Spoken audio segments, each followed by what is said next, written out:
This entire epic, historic story started with Graydon Carter coming up with the idea to do a cover on Bruce Jenner.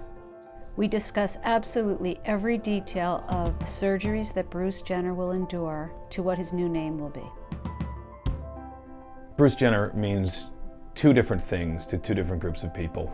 To some, he's an iconic Olympian, one of the most famous athletes in American history, a gold medal winner, the cover of the Wheatie box. To others, he's a Kardashian, a tabloid fixture. What's so compelling and interesting about this story is that we're going to hit both those audiences with this, and it should really explode in the culture.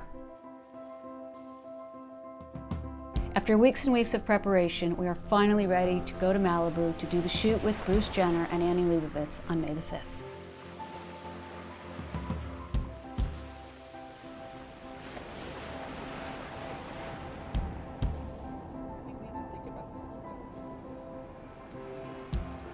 Caitlyn, what's new? Oh, what's new? Oh, nothing. You know, he was at a stage in his life where he was going to make a seismic change, and I thought this cover, if we got it right, we get a great image by Annie Leibovitz, and then you've got this just absolutely incredible cresting political issue of transgender. Oh, and you know what? Every day is a new adventure.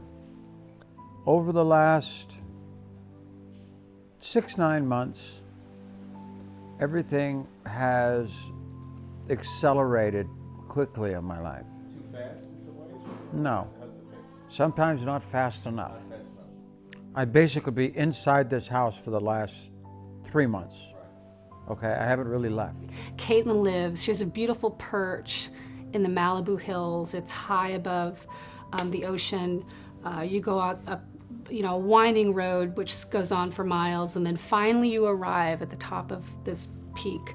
And she really has an extraordinary view of the world, but I think she's fairly isolated up there. It's difficult because I can't go out and be seen by the paparazzis. They're literally sitting down there. If I walk around the corner of the house, they've taken illegal shots from the other side of the mountains. I would wear, sweatshirts with hoods on them so paparazzis can't get pictures, and if my fingernails were polished, or, on and on and on. It was just hell. These people are just bloodsuckers, bottom feeders. And it was really, really tough on me. Now, to be honest with you, yeah, I really don't care. We've had such a movement over the last 10 years in understanding of these issues. We've had the internet develop, where you can actually see other people who are going through the same struggle you're going through. You can communicate with them, and you find out that you're not alone. You look at some of the people, the pioneers in trying to get the message out, Laverne Cox, Janet Mock, GEENA, ROCERO, people like that, Carmen Carrera, they made it easier for me. I hope, with my honesty, I can make it easier for somebody else down the line. I could definitely say she was so beautiful when I met her in person. It was, it was just, you could really feel this person is free. There's a sense of healing and to be the person that you are fully, and that's beautiful and that's courageous. And I think the world really needs more of that story. I have been so, Caitlyn has been so comfortable with herself. That is a wonderful feeling to have, to be able to wake up in the morning, be yourself, get dressed, get ready to go out, and just be like a normal person. I've never been able to do that. It's always been confusion. It's always been, I got one side boy clothes, the other side's women's clothes. It's like I cleaned the whole closet out. The boy stuff is gone.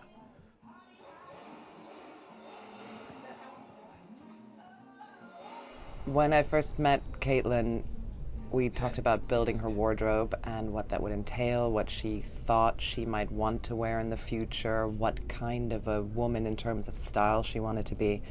And that was a great challenge because we did have to figure out how to make her personal wardrobe, not the wardrobe we shot, something that speaks to her style, perhaps not her family style. I was always worried you never wanted to look like a guy in a dress, okay?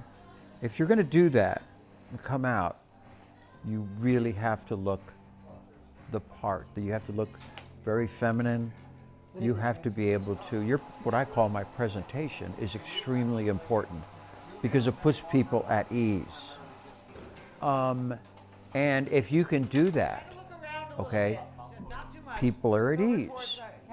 They're just comfortable being around you. In Vanity Fair, I think that when they see the images and all that kind of stuff, learn her name, people will probably go, my God, why didn't you do this earlier? The Vanity Fair, this is Caitlyn's debut. Yeah, Caitlyn's debut. It's Caitlyn's debut. Yeah. Sort of like Sunset Boulevard. I'm ready for my cosign. You're not scared that the reaction will be, oh God, what's going on? Honestly, I think the reaction is be, holy crap. The photos and the text were put onto one computer that was offline, and each day the designer, copy editor, researcher would work on that one computer. When the files were complete and ready to go to the printer, they were uploaded onto a thumb drive and hand-delivered by me to the printer in Lexington, Kentucky. So we brought in the security people that we use for the Oscar party, for the White House Correspondents' Dinner. We had security at the photo shoot, security at the printer, and it was a way of sort of showing that a magazine cover works, and that we could use the internet rather than fight the internet on a big story like this. It's not about the fanfare. It's not about people cheering in the stadium. It's not about going down the street and everybody giving you that a boy, Bruce, pat on the back. Okay? This is about your life and about who you are. And the last few days have been absolutely amazing. You know? I never thought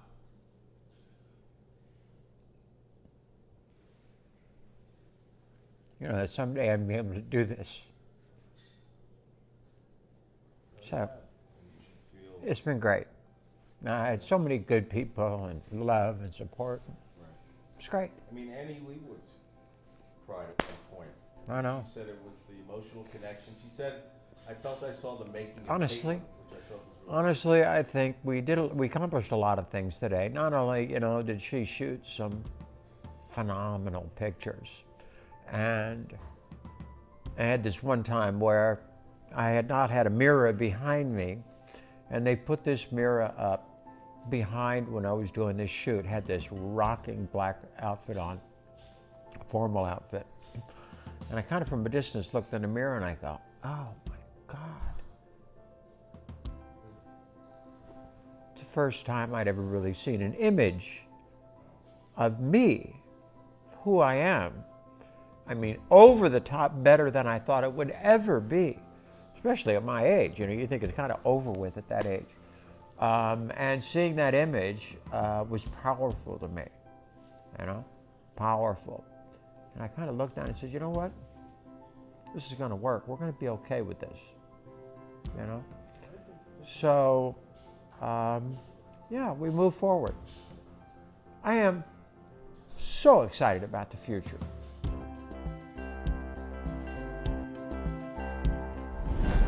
Today, Caitlyn Jenner, formerly known as Bruce Jenner, made a very public debut on the cover of Vanity Fair magazine. I don't have any jokes about this, mostly just I am so happy. I can't believe we are sort of living in a time where this is happening and people are being so positive about it. So congratulations. Yeah. This is historic because Caitlyn's the first woman from that family to appear on a magazine cover fully clothed. That has never... You have been in this business for a long time, Pulitzer Prize winner. People know you from writing Friday Night Lights, and you said this is by far the most extraordinary story you've ever worked on. This is important culturally. And it's not a story about, you know, he became a woman, transgender community. It's about tolerance. And all you have to do is look at this month's cover of Vanity Fair to see how America is more accepting of people for who they truly are.